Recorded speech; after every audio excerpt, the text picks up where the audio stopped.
नमः शम्भवे च मयोभवे च नमः शङ्कराय च महेश्वराय च नमः शिवाय च शिवतराय च ॐ नमः शम्भवे च मयोभवे च नमः शङ्कराय च महेश्वराय च नमः शिवाय च शिवतराय च ॐ नमः शम्भवे च मयोभवे च नमः शङ्कराय च महेश्वराय च नमः शिवाय च शिवतराय च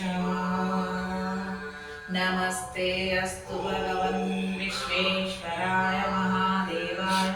त्र्यम्बकाय त्रिपुरान्तकाय त्रिकाग्निकालाय कालाग्निरुद्राय नीलकण्ठाय मृत्युञ्जयाय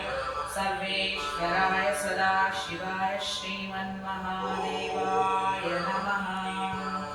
नमस्ते अस्तु भगवन् विश्वेश्वराय महादेवाय त्रिपुरान्तकाय त्रिकाग्निकालाय कालाग्निरुद्राय नीलकण्ठाय